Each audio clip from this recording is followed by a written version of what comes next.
आज की चर्चा शहर के विकास पर होगी, योजनाओं के क्रियान्वयन की होगी। ये मुद्दा आज इसलिए जरूरी हो जाता है क्योंकि प्रदेश को इंतजार है, उम्मीदें हैं नई सरकार के पहले पूर्ण बजट से। बजट जो तय करेगा विकास की गति को। हर सरकार अपने विजन के हिसाब से प्रदेश का बजट तो तय करती है, लेकिन इस बजट का सही रूप में उपयोग न होना या फिर सही प्लानिंग का ना होना जनता के लिए परेशानी का सबब बन जाता है। और ये परेशानी हमें मानसिक और शारीरिक दोनों ओर से क्षति पहुंचाती है।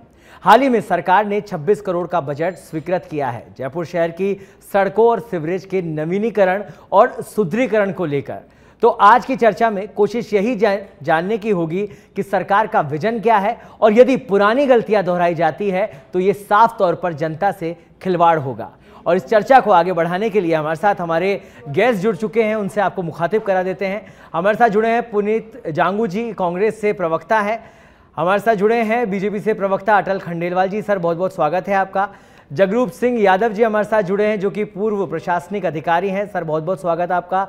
शैलेंद्र शर्मा जी जो कि एडिटर हैं सच बेधड़क के, सर बहुत बहुत स्वागत है आपका। अटल जी, सबसे पहले क्योंकि इस सवाल की, इस डिबेट की शुरुआत आप ही से होगी, नई सरकार बनी है, लोगों को उम्मीद है आपके बजट को लेकर है, पहला बजट आने वाला है, क्या तैयारी सर, क्या प्लानिंग? क्योंकि बजट तो दे दिया जाता है लेकिन पुरानी गलतियों से सीखा नहीं जाता है। देखिए सौरभ जी, बजट आने वाला है। पहले ही माननीय मुख्यमंत्री जी ने कहा कि बजट सभी को ध्यान में रखते हुए और सर्वांगीण विकास को ध्यान में रखते हुए किया जाएगा। और जो प्लानिंग है, आप जैसा कि कह रहे हैं कि केवल बजट की घोषणाएं कर दी जाती है, प्लानिंग होती नहीं है और उसके बाद में फिर वो उस तरीके से ढांचागत विकास जो होना होता है वो होता नहीं और वो खर्च भी नहीं होता और जो खर्च होता है वो भ्रष्टाचार की भेंट चढ़ जाता है जी। अभी तक तो यही देखा गया है जी। लेकिन अब ऐसा होने वाला नहीं है। हाँ। आपको मिलेगा कि युवाओं के लिए, महिलाओं के लिए और जो शहर का विकास के लिए, आप देख ही रहे 26 करोड़ रुपए आज स्वीकृत हुए, तो विकास के लिए कि भी बारिश आने वाली है, उससे पहले जो नालों की मरम्मत वगैरह है वो सुचारू रूप से कर ली जाए और जो ये जगह जगह जो पानी भर जाता था उसको देखते हुए पहले ये मीटिंग हुई और उसके बाद सवाल मेरा अटल जी यही है कि हर साल इस तरह के बजट दिए जाते हैं, इम्प्लीमेंटेशन की बात हो रही है सर, यहाँ पर वो इम्प्लीमेंटेशन नहीं होता। 5 साल पहले आपकी सरकार भी थी, जो समस्या है उस समय अतिक्रमण को लेकर हो चाहे यातायात व्यवस्था को लेकर हो, आज भी शहर में वही स्थिति बनी हुई है।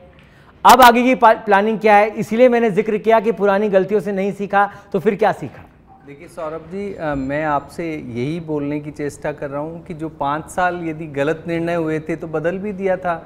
तो ये आप ये देखिए कि इन सबको, ये जो पुरानी जो चीज़ें हैं उन सभी की सीख हम लोगों के पास है और माननीय मुख्यमंत्री जी यही कह रहे हैं कि आप देखिए अभी पिछले 5 सालों में पानी को लेकर के जो इतना ड्रामेबाजी गहलोत साहब ने और पायलट साहब की सरकार ने की, 4000 टंकियां, जो पानी की टंकियां बना दी गई, वहां पर पानी का स्रोत नहीं है दूर दूर तक और उसमें 1 इंच भी पानी नहीं आया होगा, लेकिन टंकी बन चुकी है, उसमें पैसा खप चुका है जी। तो ये क्या है? ये एक बेहुदा प्लानिंग का हिस्सा है जो आप देखोगे। आप जल जो मिशन है उसमें 27,000 करोड़ रुपए चर्चा जारी रखेंगे। फिलहाल एक बड़ी खबर आ गई है, अटल जी मैं रोकना चाहूंगा, एक बड़ी खबर दर्शकों को बता दें। तीसरी बार एनएसए बनाए गए अजीत डोभाल, ये बड़ी जानकारी, बड़ी खबर आ रही है। तीसरी बार एनएसए के पद पर अजीत डोभाल बने रहेंगे, पीके मिश्रा बने रहेंगे पीएम मोदी के प्रधान सचिव। तो ये बड़ी खबर हम आपको बता रहे हैं, तीसरी बार भी एनएसए के रूप में अजीत डोभाल कमान संभालने वाले हैं। साथ ही पीके मिश्रा बने रहेंगे पीएम मोदी के प्रधान सचिव। तो ये बड़ी खबर, तीसरी बार एनएसए के पद पर काबिज रहेंगे अजीत डोभाल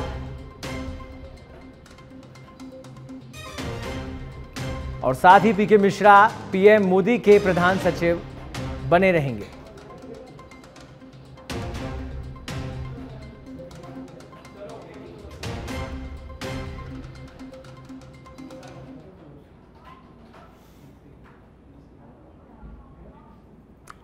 चर्चा पर वापस लौटते हैं और हम जिक्र कर रहे हैं पुरानी गलतियों से सीखने की, क्योंकि नया पूर्ण बजट सरकार का आने वाला है। हमारे साथ हमारे गेस्ट जुड़े हुए हैं। जगरूप जी हमारे साथ जुड़े हुए हैं, पूर्व प्रशासनिक अधिकारी हैं। जगरूप जी, क्योंकि एक लंबा अनुभव आपको प्रशासनिक सेवाओं का रहा और शहर से काफ़ी समस्याओं से जुड़े रहे, उस पर काम करते हुए रहे। सर, मैंने जो सवाल किया था कि पुरानी गलती से कोई सरकार नहीं सीखती है, जबकि राजस्थान एक ऐसा प्रदेश है कि यहाँ की जनता 5-5 साल का मौका सबको दे रही है बराबर, लेकिन जिस रूप में विकास होना चाहिए उस रूप में विकास नहीं हो पा रहा है। जगरूप जी, लंबा अनुभव आपका रहा, क्या कारण मानते हैं इसका? सर सौरभ जी, सर्वप्रथम तो मैं ये कहना चाहूँगा कि जयपुर का जो विकास का एक खाका तैयार होना चाहिए। अगर जयपुर के विकास के संदर्भ में आप बात कर रहे हैं तो इसका समेकित विकास करने के लिए और सर्वांगीण विकास करने के लिए एक नियामक संस्थान होना चाहिए। तो ये इसका तस्वुर 1982 में जेडीए को किया गया था। तो इसमें सभी जितनी भी विभागीय एजेंसियां, उनके लोग इसमें हैं, लेकिन वो सब अपना अपना कोई कंट्रीब्यूशन, कोई विजन नहीं होता उसका। यद्यपि बड़ी बॉडी है, लेकिन कहीं पर भी आप देखिए समस्याएं यत्र तत्र सर्वत्र वैसी की वैसी हैं। सरकारें राजस्थान सरकार में बारी बारी से 5-5 साल से, पिछले 20-25 साल से बदल रहे हैं, लेकिन वो योजना का आकार प्रकार और उनका क्रियान्वयन वही ढाक के 3 पात की तरह रहता है। समस्याएं यथावत है। आप देखेंगे अब बाढ़ आएगी। अभी अटल जी दावा कर रहे हैं कि नालों की सफाई कर ली गई है, थोड़ी बाढ़ आने दीजिए, थोड़ा सा पानी बरसने दीजिए। 40-50 mm भी बारिश होती है तो ऐसा लगता है जयपुर महासमुद्र बना हुआ है। जगह जगह वाटर लॉगिंग हो जाती है। यातायात की समस्या यथावत है। हाउसिंग की समस्या का समाधान नहीं हुआ है। अतिक्रमण एज इट इज है। सब एक दूसरे पे टालते रहते हैं। मुझे सभी निकायों में रहने का अवसर मिला है। मैं सीईओ नगर निगम भी रहा, मैं जेडीए में एडिशनल कमिश्नर भी रहा, जिला कलेक्टर जयपुर भी रहा और नगर निगम में कमिश्नर, डिप्टी कमिश्नर के बतौर भी सभी जोनों में मैंने काम किया है। तो ये आइसोलेशन में तो सब संस्थाएं अपनी अपनी जगह काम करती हैं, लेकिन समग्र रूप से एक खाका जो बनना चाहिए शहर का कि भाई कहाँ आपको प्लान डेवलपमेंट में कहाँ आपको सड़क बननी है, कहाँ आपको रिपेयर वर्क होना है, कहाँ पैच वर्क होना है, कहाँ यातायात के लिए स्लिप लेन बननी है, कहाँ आरओबी चाहिए। ये एडहॉक तदर्थवाद पे निर्णय लिए जाते हैं। राजनीतिक विल और विश को तो आवश्यक है, मैं नहीं कहता कि उसको वो सबसे ज्यादा जरूरी है सर, लेकिन उसका समग्र दस्तावेज बना के पॉलिटिकल क्राइसिस जो सत्तासीन है उसको दिखाना चाहिए। और उसमें भी एक सक्षम बॉडी होनी चाहिए, यूडीएच मंत्री और माननीय मुख्यमंत्री महोदय की सहमति से कि नगर निगम ये कार्य करेगा, स्थानीय पीडब्ल्यूडी। तो सर बॉडीज तो हैं, उन पे अगर वो ही सही तरह से काम करे तो समग्र आयोजन नहीं होता। वो सब अपने अपने विभाग के विभागीय एक ज्वाइंट बॉडी होनी चाहिए इनको लेकर, ये कहना चाह रहे हैं। ठीक है, पुनीत जांगू जी हमारे साथ जुड़ गए, कांग्रेस से प्रवक्ता हैं। सर, सबसे पहले तो आपका बहुत बहुत स्वागत इस चर्चा में और धन्यवाद। पूर्ण बजट राज्य का नई सरकार लेकर आने वाली है। सबसे पहले तो उससे उम्मीदें क्या रखते हैं आप, और क्या कमियां आपकी सरकार में रह गई थी जो पूरी होनी चाहिए? देखिए, पूर्ण बजट जो लेकर आ रही है वो इनका बजट तो होना है नहीं, वो तो दिल्ली से आना पहले आया था। जो योजना दिल्ली के बजट में थी वो यहाँ के बजट में थी। तो अब ये वेट करेंगे कि दिल्ली का पूर्ण बजट आए। फिर जैसे वहाँ उन्होंने 300 यूनिट की घोषणा की, यहाँ इन्होंने 300 यूनिट की घोषणा कर दी। ठीक, पुनीत जी की आवाज क्लियर नहीं आ रही है, थोड़ी धीरे आवाज आ रही है उनके पास। वापस से लौटूंगा पुनीत जी आपके पास। हमारे साथ शैलेंद्र जुड़े हुए हैं। सर, जयपुर राजधानी और यहीं से विकास की जो जिसे कहा जाए यहीं से विकास आगे रुक लेता है, पूरे प्रदेश तक पहुंचता है। जयपुर की खासतौर पर राजधानी की अगर बात करें, 26 करोड़ का बजट विकास के लिए दिया गया। सड़कों का निर्माण होता है, सीवरेज नहीं डाली जाती है, फिर सड़कें वापस उखाड़ दी जाती है। इस तरह से विकास किया जाता है और कहीं ना कहीं जनता को ठग लिया जाता है इस पूरे विकास के अंदर। सर, सबसे पहले तो आप किस तरह की परेशानी देखते हैं इम्प्लीमेंटेशन को लेकर और क्या सुधार किया जाना चाहिए? बिल्कुल सौरभ जी, मेरा मानना है कि पत्रकार यानी कि जनता का पहरेदार होता है और पत्रकार का मतलब होता है, जर्नलिज्म का मतलब होता है कि विपक्ष हमेशा सरकार के विपक्ष में खड़ा होता है। विपक्ष का मतलब होता है जनता। तो मेरा ऐसा मानना है कि जयपुर शहर तकरीबन 300 साल का जो उसका सुनहरा भविष्य, उसका इतिहास रहा है जी। इस समय जो सरकार की सबसे बड़ी जो चीज़ है विल पावर, इच्छा शक्ति जो है। अब इतने आज़ादी के बाद से इतनी साल अलग अलग तरह की सरकार रही, उसके बावजूद भी जयपुर शहर का विकास नहीं हो पाना है। आज भी अगर हमारे बारिश होती है तो नारायण सर्कल से लेके ऐसे बहुत सारे स्थान हैं जहाँ पानी भर जाता है। एक जो आंकड़ा मैं आपको बताऊं, अक्टूबर 2019 में नगर निगम ने सर्वे कराया था, ड्रोन सर्वे कराया था, जिसके अंदर ये 3130 जो मकान थे उनके ये बताया गया कि इन्होंने हेरिटेज के साथ या मतलब जो मूल स्वरूप है उसके साथ छेड़छाड़ की गई जी। उसके बाद तकरीबन 739 करीब लोगों को, मकान मालिकों को नोटिस दिया गया। ठीक। और पिछले 3 साल में ड्रोन सर्वे के बाद अभी तक कोई कार्रवाई नहीं हुई, यानी कि इच्छा शक्ति नहीं है। बड़ा सवाल है सर ये। और अटल जी, ये आपको जानना बहुत ज़रूरी है, क्योंकि मैंने कहा कि उम्मीदें आपसे है, लोग आपकी तरफ देख रहे हैं। अगर इस तरह के सर्वे किए जाते हैं, लाखों रुपया खर्च किया जाता है, निष्कर्ष नहीं निकल के आता है, तो अब आपकी क्या सोच है आगे के लिए? देखिए सौरभ जी, बिल्कुल जैसा कि कहा कि भी भारतीय जनता पार्टी की अभी सोच ये है कि वास्तव में ये जो हम बार बार से बजट लाते हैं और जो सर्वांगीण विकास या एक दूसरे के साथ डिपार्टमेंट कम्युनिकेशन प्रॉपर नहीं हो रहा है, इसकी तरफ ध्यान देने का है। और उसके साथ साथ जो ये होता है ना कि भी सड़क पहले बना दी और उसके बाद में नाले के लिए फिर उसे सीवरेज की लाइन डाली जा रही है, बिजली की लाइन डाली जा रही है, ये सारे इश्यूज हैं। इसके अंदर देखिए ब्यूरोक्रेट्स का भी एक बहुत बड़ा इशू खड़ा हो रखा है जी। तो अब की बार हम लोगों ने बिल्कुल सोच रखा है कि भाई सबको साथ लेकर चलें और जहां पर भी कमियां पाई जाए उसको बेधड़क होकर के बिना डरे उसको वहीं से उसको रूट लेवल पे, रूट जो कॉज है उसको ही खत्म कर दिया जाए। अगर वहां पर जनता में से कहीं पर कोई इशू खड़ा होता है, कहीं मान लो कहीं नेताओं को लेकर के इशू खड़ा होता है या किसी डिपार्टमेंट को लेकर इशू खड़ा होता है, तो उस डिपार्टमेंट के साथ भी नीडर होकर के उसको कहा जाए कि आपका काम ठीक नहीं है, तरीके से करो काम। ठीक है अटल जी, जनता भी यही उम्मीद करती है कि जिस विजन की आप बात कर रहे हैं उसी विजन के साथ आगे बढ़ रहे हो तो जनता को भी लाभ मिलेगा। पुनीत जांगू जी हमारे साथ वापस से जुड़ गए। पुनीत जी, मेरा सवाल आपसे यही था कि पूर्ण बजट नई सरकार का आने वाला है, क्या उम्मीदें आपकी इस बजट से है और क्या कुछ खामियां, पिछली कमियां जिसको सुधारा जाना चाहिए, उसके बारे में आप क्या कहना चाहते हैं? सबसे पहले तो आपको मेरी आवाज आ रही है? जी बिल्कुल आवाज आ रही है सर, आपकी बताएं। पहले नहीं आ रही थी, कंफर्म। देखिए, इनका जो पहले वाला पूरक बजट था जो इन्होंने अनुदान मांगे जो प्रस्तुत की थी, वो प्योरली रिफ्लेक्शन था सेंट्रल जो अनुदान मांगे जो मोदी सरकार ने प्रस्तुत की थी उनका। आप देखेंगे तो जो वहाँ घोषणा हुई थी वो यहाँ घोषणा हुई थी, और जब वो वित्त मंत्री उस बजट को पूर्ण मांगों को पढ़ रही थी तो ऐसा लग नहीं रहा था कि उन्होंने पहले भी इन चीजों को पढ़ रखा था। हर चीज में अटकना ये महसूस करा रहा था कि एक बार फिर एक उसका जो टैक्सी का कोड है वो पर्ची पे आया और उन्होंने उसको पढ़ के उसी वक्त खोला पढ़ दिया। तो उम्मीद है, मुझे नहीं लगता इनसे ज्यादा उम्मीद है कि अब इनके यहाँ पर जो भी काम होता है और इस बार जो हो रहा है वो पूरी तरीके से दिल्ली के इंटरफेरेंस और दिल्ली की गाइडलाइंस के अकॉर्डिंग हो रहा है। तो इनसे राजस्थान के प्रति उम्मीदें लगाना तो मुझे लगता है राजस्थानियों को तो नहीं लगानी चाहिए, क्योंकि उन्हें निराशा ही होगी। और फिर जो बजट आएगा वो लगभग वैसा ही होगा जो दिल्ली वाला होगा, वो जो घोषणा वहां होगी। सर मेरा सवाल शायद आप पुनीत जी समझ नहीं पाए या पहुंच नहीं पाया मेरा सवाल आपसे ये है कि पिछली क्या कमियां रह गई थी जिसको अभी पूरा करना बाकी है और नए बजट से क्या उम्मीदें हैं? जी, मैं कमियां कभी नहीं रहती है, कमियां कभी किसी बजट में नहीं रहती। कमियां तब रहती है जब वो राज्य की जनता के हित को ना देखते हुए बनाए जी। तो आप अगर देखेंगे तो जो अनुदान मांगे इन्होंने प्रस्तुत की थी वो राज्य की जनता के हित को ना देखते हुए, केंद्र सरकार के हित को देखते हुए, यानी मोदी शाही के हित को देखते हुए तैयार की गई। तो अब भी मुझे उम्मीद नहीं, क्योंकि जिस हिसाब से मुख्यमंत्री चल रहे हैं जी, पूरी यहाँ के हित की देखते हुए योजना बने, मुझे उम्मीद नहीं। खैर वो किस हिसाब से चल रहे हैं वो तो सर सामने आ जाएगा जब पूर्ण बजट आएगा और जनता भी सब कुछ देख रही है। और मैंने कमियों की बात इसलिए करी कि पूर्ववर्ती सरकार में लाखों रुपया खर्च करके जयपुर राजधानी वॉल सिटी जो यूनेस्को में जिसका नाम है उस सिटी का सर्वे करवाया जाता है, लाखों रुपए का सर्वे होता है, लेकिन कोई काम उस पर नहीं किया जाता है। अतिक्रमण जस की तस रहता है, 750 के करीब लगभग नोटिस दिए जाते हैं, उन पर कोई कार्रवाई नहीं की जाती है। मैं उस कमी की बात कर रहा था सर।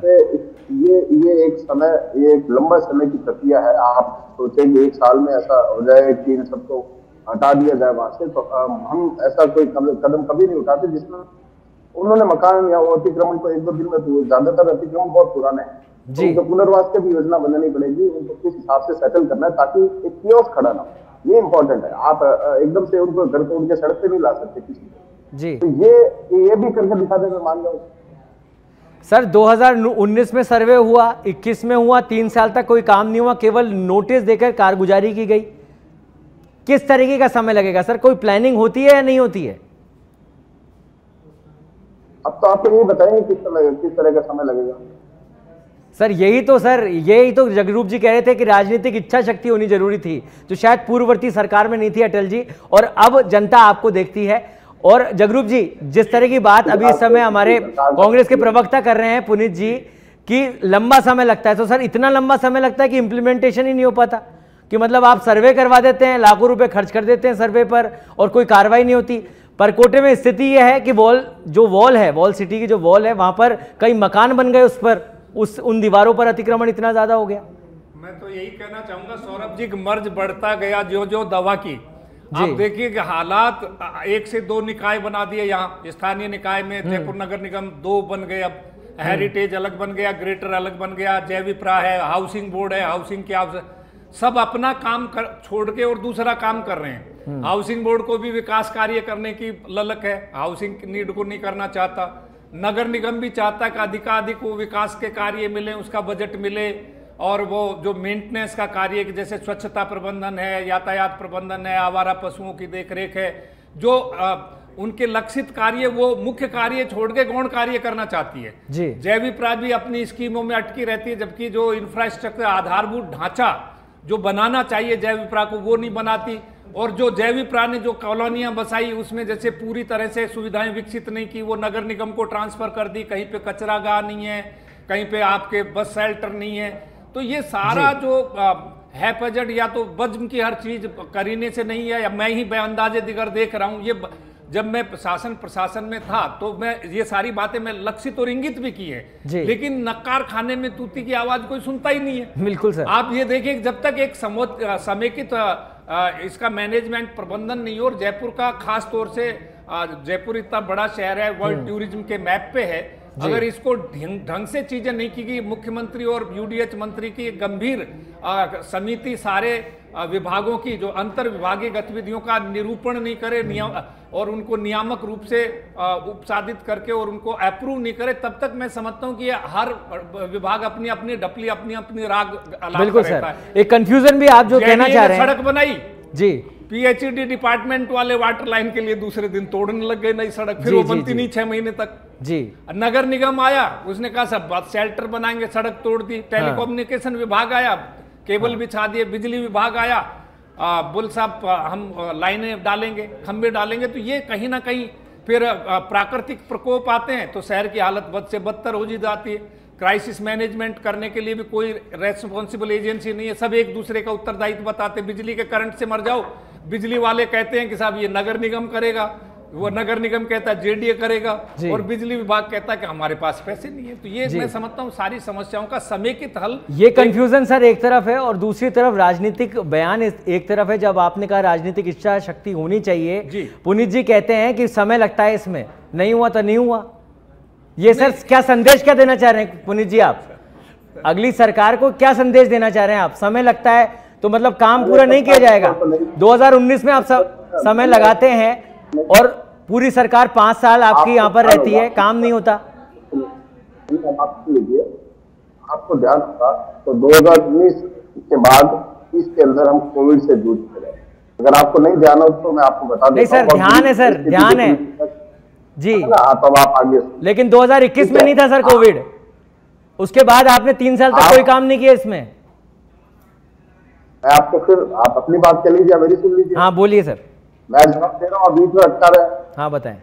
आप इस चीज को समझिए कि 2020 का साल जो था वो राज्य की जनता के लिए बुरा था, और सर्वे वगैरह ये एक प्रक्रिया चलती है, लेकिन सर्वे के बाद उनको इम्प्लीमेंट करने के लिए आपको एक योजना बनानी पड़ती है, और योजना में ये ध्यान देना पड़ता है कि जिन लोगों के पास काम धंधे हैं वो अपने काम धंधे से ना आ जाए, वो बेरोजगार है।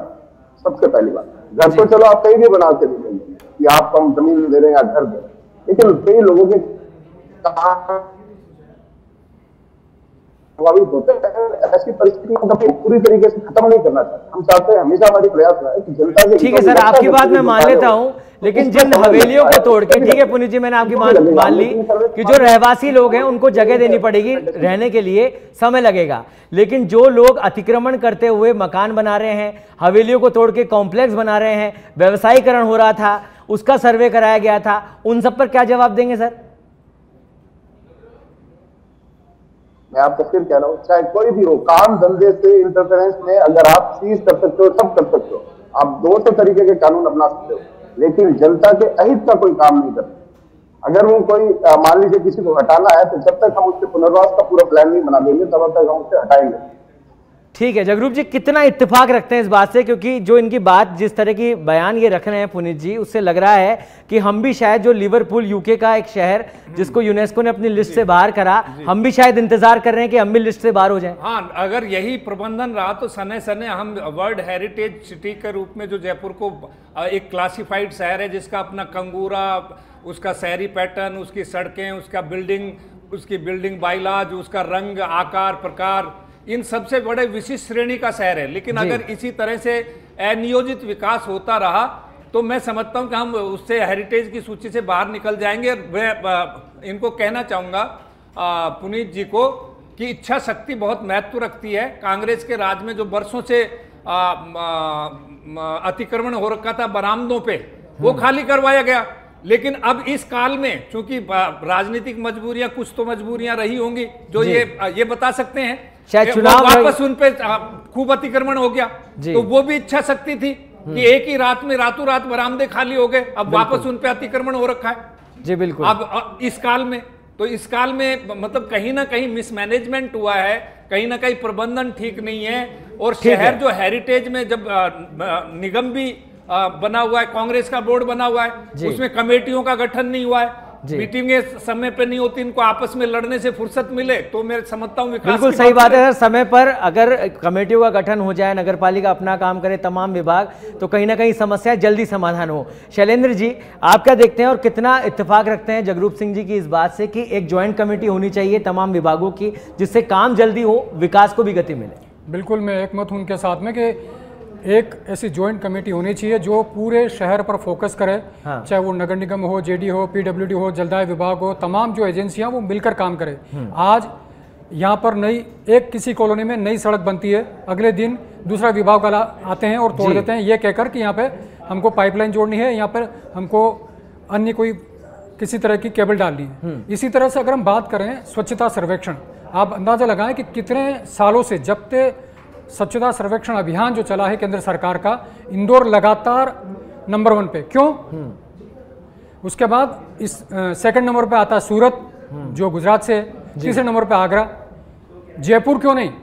इसी तरह से जयपुर क्यों नहीं? इसी तरह से स्मार्ट सिटी की बात करें तो जयपुर को कहीं हम पाते ही नहीं है। तो कुल मिला के इच्छा शक्ति, 5 साल कांग्रेस सरकार, 5 साल बीजेपी सरकार, इच्छा शक्ति होना जरूरी है। सारे सवाल क्योंकि आपकी तरफ जा रहे हैं, पूर्ण बजट आ रहा है, प्लानिंग सारी सरकार को करनी है, नई सरकार आपकी है, उम्मीदें आपसे हैं, किस तरह की प्लानिंग रहने वाली है? क्योंकि इन समस्याओं को जल्द से जल्द समाधान होना हमारे प्रदेश के विकास के लिए बेहद जरूरी है। और आपने वादा किया है देश में पहला और सबसे ज्यादा विकसित राज्य बनाने का। सौरभ जी, मैं बीच में बात चाहूंगा। बोलिए। अगर हम जयपुर की बात करें तो 300 साल पहले जयपुर की स्थापना की गई राजा महाराजा ने, उस समय राजतंत्र, तो 300 साल पहले बनी और अब जाके समस्या हो रही है। यानी कि वो कितने दूरदर्शी थे कि उन्होंने 200-300 साल की प्लानिंग करके किया। बिल्कुल ठीक है। और हमारी सरकार 25 साल की तो प्लानिंग करे, मास्टर प्लान होता है 25 साल के लिए। ये 5 साल की बात सोचते नहीं कि 5 साल बाद क्या हो जाएगा। तो 25 साल की प्लानिंग करके अगर राज्य सरकार चलती है, केंद्र सरकार चलती है, तो कम से कम कहीं ना कहीं स्थिति अच्छी होगी। ठीक है सर, ये इस प्लानिंग के बाद ज्वाइंट कमेटी की बात अभी तक आपके सामने आ गई। अटल जी की एक ज्वाइंट कमेटी होना बहुत जरूरी है और उम्मीद यही है कि सरकार जल्द से जल्द इस पर निर्णय ले। और दूसरा, कब तक ये जो मूलभूत समस्याएं हैं, सड़क निर्माण की, सीवरेज की लाइन पहले नहीं डले, पूरे प्लानिंग से सड़क निर्माण होना चाहिए, अतिक्रमण नहीं हो, सर्वे करवाया पुरानी सरकार ने, लेकिन उन गलतियों से सीखे, अब उस पर कार्रवाई की जाए। आपसे सर आश्वासन चाहूंगा और जल्द से जल्द काम हो, उसके लिए आपका प्रतिक्रिया चाहूंगा। देखिए सौरभ जी, जगरूप जी ने बहुत अच्छी बात कही कि भी इनकी एक ज्वाइंट कमेटी हो जी। तो ये जॉइंट कमेटी बनाई जाएगी, मैं आप ही के माध्यम से बता दूं कि ये बनेगी और इस पे ही कार्य करेंगे। बजट भी अभी देखो 30, अभी कल परसों की न्यूज़ थी कि 30,000 करोड़ रुपए अपने जितने भी संभाग हैं, संभाग स्तर के जो सिटीज़ हैं और उससे अटैच्ड जो हैं उसके लिए जा रहे हैं। उसका सैंक्शन हो गया 70% एशियन वर्ल्ड बैंक देगा और 30% राज्य सरकार देगा। तो ऐसा हो रहा है। देखिए, इसमें जब तक कठोर कार्रवाई नहीं होगी ना तब तक ये संभव नहीं। और अब हम खुद ये कह रहे हैं, भजनलाल जी, माननीय मुख्यमंत्री जी ये कह रहे हैं कि आप सब जानते हैं कि पिछली सरकार के अंदर 1-2 नाम हेरिटेज को खराब कर ही रहे थे, जो कि राजनेता कांग्रेस से जुड़े हुए थे। उनके सबको स्पष्ट है कि शहर के अंदर क्या हो रहा था, किस तरीके से वो वॉल सिटी को खराब किए जा रहे थे। बहुत शिकायतें आने के बाद भी उनके विरुद्ध कोई कार्रवाई नहीं हुई। तो ये सारी चीज़ें जब सुरक्षा या सरकार की सहमति किसी अपने ही नेताओं को होगी तो कोई भी शहर किसी भी तरीके का वो खराब होगा। और वो इस सरकार में ऐसा नहीं होने वाला है। ठीक है, हम बहुत आक्रामक कार्रवाइयां करेंगे, भले वो कोई नेता हो, भले कोई ब्यूरोक्रेट हो। बिल्कुल इसी उम्मीद से सरकार ने आपको जिताया। सुदृढ़ सरकार राजस्थान को मिली है और जैसा कि आपने कहा कि ज्वाइंट कमेटी होगी और विकास को गति दी जाए, उस दिशा में काम किया जाएगा। यही उम्मीदें पूरी जनता की है। आप सभी का बहुत बहुत धन्यवाद इस चर्चा का पात्र बनने के लिए। उम्मीदें बहुत सारी है जनता की और सरकार चूंकि अब पूर्ण बजट लाने वाली है, नई सरकार है, तो ऐसे में सबको यही उम्मीद है कि जनता प्रदेश की जो विकास है उसको गति मिलेगी और जो भी समस्या है उनका जल्द से जल्द समाधान होगा। इस चर्चा में फिलहाल के लिए इतना ही। देश और दुनिया की तमाम खबरों के लिए आप देखते रहिए सच बेधड़क। नमस्कार।